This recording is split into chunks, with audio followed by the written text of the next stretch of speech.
Hello friends, मैं हूँ आपकी अपनी सुनो थोड़ा। आपने इस कहानी के पिछले पार्ट्स को अपना प्यार दिया, उसके लिए आपको बहुत बहुत धन्यवाद। उम्मीद करूँगी कि आगे भी इसी तरह आप मुझे अपना प्यार देंगे। इस कहानी के पिछले पार्ट्स में आपने सुना किस तरह राजा का बेटा एक गुफा में जाता है और उसको एक रोशनी दिखाई देती है। अब सुनते हैं आगे क्या होता है इस कहानी पुरानी हवेली का रहस्य पार्ट 4 में।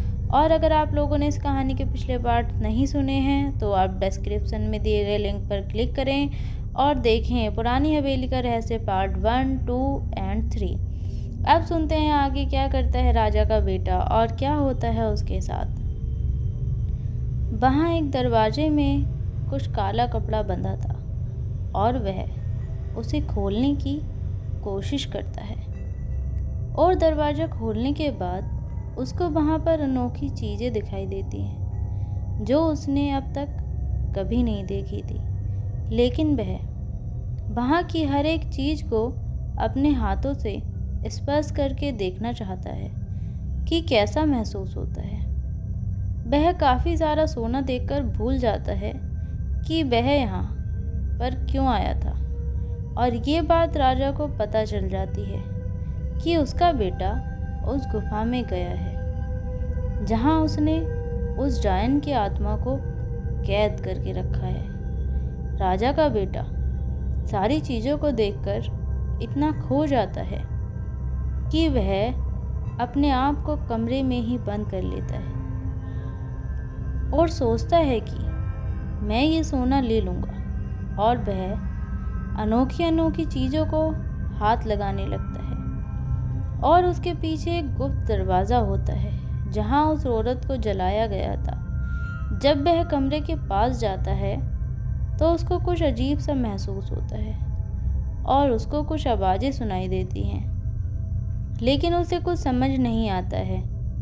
वह उस दरवाजे को खोलने की कोशिश करता है लेकिन खोल नहीं पाता है। उस दरवाजे की एक चाबी थी जो उसी कमरे में पड़ी हुई थी। राजा का बेटा उस कमरे की तलाशी तो ले ही चुका था। फिर उसको याद आता है मैंने एक चाबी देखी है। वह चाबी लेकर आता है और उस दरवाजे को खोलने की कोशिश करता है। वह दरवाजे को खोलने में सफल हो जाता है। उस कमरे में एक और दरवाज़ा था जो हवेली के अंदर एक कोने की तरफ खुलता था, लेकिन वह वहाँ जाके देखता है तो वह बाहर जाने का रास्ता था, लेकिन वह बाहर नहीं जाना चाहता था। उस कमरे में एक कांच की बोतल रखी थी जिसे वह अपने हाथ में उठा लेता है और उसके हाथ से वह बोतल गलती से छूट जाती है और वह डायन उस बोतल से बाहर आ जाती है, जिसे देखकर वह बहुत घबरा जाता है। वह दिन था डायन के बदला लेने का। अब डायन अपना बदला लेती है और वह उस राजा के बेटे को मार देती है और वो डायन कई साल से बंदिश में रहकर अपने गुस्से की वजह से इतनी ताकतवर हो गई थी, उसको रोकना अब किसी के बस की बात नहीं थी। जब तक वो राजा वहाँ आता है तब तक बहुत देर हो चुकी थी और वो जब वहाँ पहुँचता है तो उसका बेटा मरा हुआ मिलता है। वो समझ गया था अब इस डायन को नहीं रोका तो ये सबको ख़त्म कर देगी।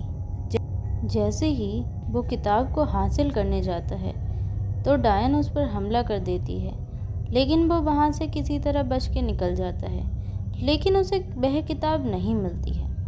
हवेली के अंदर एक ऐसा कमरा था जहाँ पे राजा काला जादू किया करता था। जब वो वहाँ जाता है और पूजा करना शुरू कर देता है और उस डायन को बस में करने के लिए वहाँ बुलाता है, डायन वहाँ पर आ तो जाती है लेकिन वो किताब उसके हाथ में होती है और वो कहती है अगर तुमने ये सब करना बंद नहीं किया तो मैं इस किताब को जला दूंगी और अगर तुमने ये सब रोक दिया तो मैं तुम्हें ये किताब देके चुपचाप चली जाऊंगी। ये बात सुनकर राजा लालच में आके उस पूजा को बंद कर देता है और ये देख के डायन उसको भी ख़त्म कर देती है और हवेली के सारे सैनिकों को भी ख़त्म करने लगती है। लेकिन उन सैनिकों में से एक सैनिक बच के वहाँ से निकल जाता है और वो सैनिक कोई और नहीं था बल्कि वो सैनिक होता है रुबीना के दादाजी। और रुबीना के दादा ने उस हवेली में एक बड़े विद्वान पंडित की सहायता से उस डायन को एक कमरे में बंद कर दिया। लेकिन वो किताब आज भी उसी हवेली में, उसी कमरे के अंदर, जो हवेली के बाहर कोने की साइड में खुलता था, उसी कमरे में रखी थी। क्या किसी को वो किताब मिल पाएगी? क्या रुबीना उस किताब को ढूंढ पाएगी? और क्या रुबीना तांत्रिक के बस से निकल पाएगी? सुनते रहिए मेरे साथ कहानी के अगले पार्ट में। जो लोग कहानी को सुन रहे हैं, प्लीज़ आप लोग मुझे बताओ कि आप लोगों को स्टोरी कैसी लग रही है। और इस वीडियो को लाइक करें, शेयर करें, चैनल को सब्सक्राइब करें, जिससे मेरी कहानी पुरानी हवेली का रहस्य सबसे पहले आप लोगों तक पहुँचे। Like and subscribe and thanks for watching my videos.